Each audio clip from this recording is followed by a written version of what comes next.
Thank you, Mr. Chairman.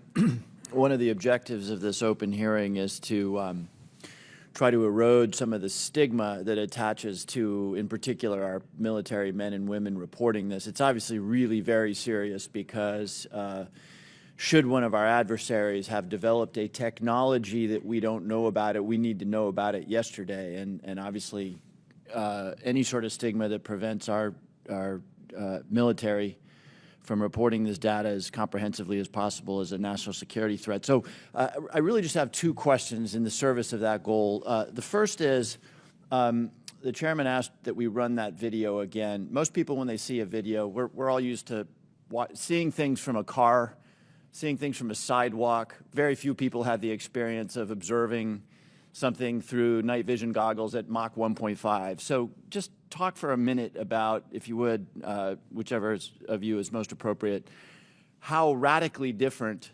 observation is at high speed in 3 dimension than it is for most of us who walk around and drive cars.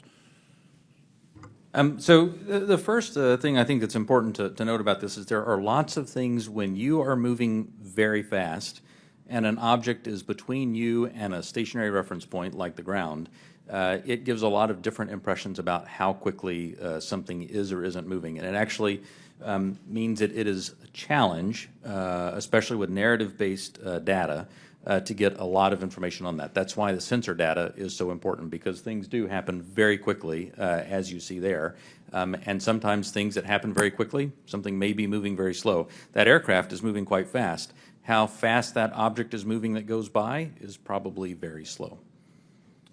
So I guess my point is that an observation, either a visual observation or a electronic observation, infrared or whatever, looks radically different than it does to most people.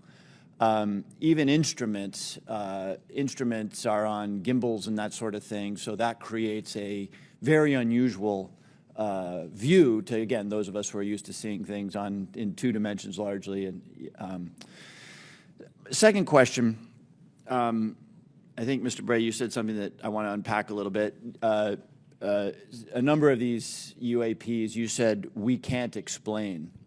Again, in the service of sort of reducing speculation and conspiracy theories, we can't explain can range from a visual observation that was distant on a foggy night, we don't know what it is, to we've found an organic material that we can't identify, right? Those are radically different worlds. So when you say we can't explain, give the public a little bit better sense of where on that spectrum of we can't explain we are. Are we holding materials, organic or inorganic, that we don't know about? Are we, picking up emanations that are something other than light or infrared that could be deemed to be communications? Give us a sense for what you mean when you say we can't explain. Sure. When I say we can't explain, I mean exactly as you described there, that there is a lot of information, like the video that we showed, in which there's simply too little data to create a reasonable explanation.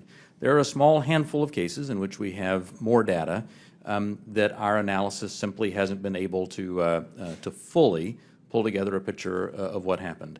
And those are the cases where we talk about where we see some indications of flight characteristics or signature management that are not what we had expected. When it comes to material that we have no material. We have detected no emanations within the UAP task force that would suggest it's anything non-terrestrial in origin. So there's, when I say unexplained, I mean everything from too little data to the data that we have doesn't point us towards an explanation, but we'll go wherever the data takes us. Again, we've made no assumptions about what this is or isn't. We're committed to understanding these, and so we'll go wherever that data takes us.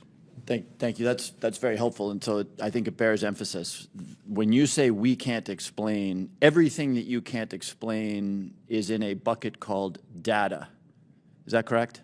And that would mean data collected by sensors, visual observations, everything that we can't explain, quote unquote, is in a bucket called data. Right. A narrative report from the early 2000s, if it just had a little bit of information on it, would be in our database and it would be unresolved. I would add to that, it's insufficient data. I mean, that's one of the challenges we have. Insufficient data either on the event itself, the object itself, or insufficient data or plug-in with some other organization or agency that may have had something in that space at that time. So it's a data issue that we're facing in many of these instances, Congressman. Understood. Thank you very much. Yield back.